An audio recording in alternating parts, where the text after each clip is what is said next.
So guys, I've heard that the grass is greener on the other side, but really, it's greener wherever you water it. Follow me inside.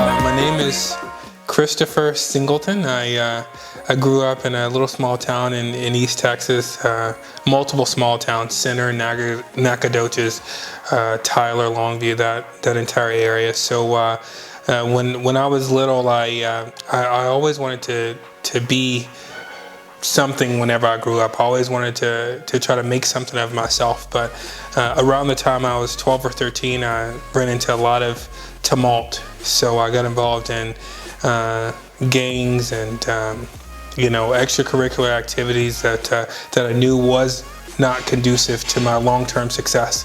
When I was 17, I conceived a son, Chris Jr., and that's when things really started to change for me. I didn't want him to be involved in the gang life and doing things that I knew was not conducive to being successful. So around the time I was 18 or 19 years old, I was going to college.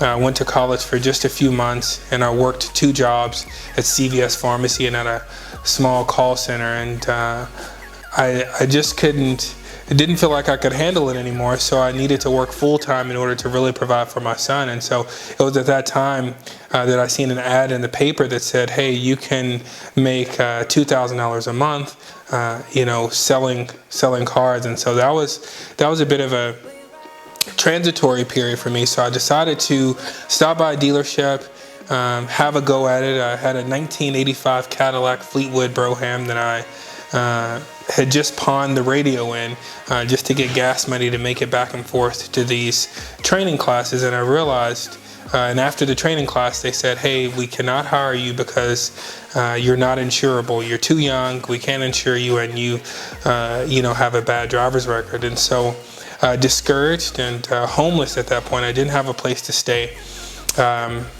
From the college that I was going to, someone decided to let me stay in the dorms until the registrars caught it. And so I was sleeping in the dorm and ran across this ad. I decided to stop by one more dealership since I didn't have a place to go home to, and they decided to hire me and to bring me on. And so it was at that point that I realized that I didn't know what I was going to do for the rest of my life. I didn't know how I was going to be successful, but I knew that with a son, and I wanted to provide a different lifestyle for him, I knew that I had to make something happen. So it was at that moment that once I finally was able to acquire that opportunity to be in sales and to write my own destiny and to create my own income, that I really became passionate about sales. And I was able to propel my way through the ranks from sales to assistant manager to sales manager to being in different departments. And then by the time I was 26 or so, I was running my own dealership. But what changed was I realized that my passion wasn't just sales in general and creating income for my own family. My true passion was, how can I help other young men, young women, older men, older women, people of all different genres of life? How can I help them to hone this exceptional and arguably the most important life skill that you can have, which is sales? My favorite quote says, life in itself has little meaning except for the impact that it has on other people's lives. So my goal at that point began to be, how can I impact someone else's life every single day? I didn't have the discipline, if you will, to be a doctor, a lawyer, a CPA, but I knew that there was one thing that I knew how to do, a skill that I developed, and that was the art and the science of sales and persuasion. And so that, at that point, it really became my mission to go out to teach other people how to hone this powerful skill set and propel themselves, their careers, their families to new heights. And that's what I'm here to talk to you guys about today.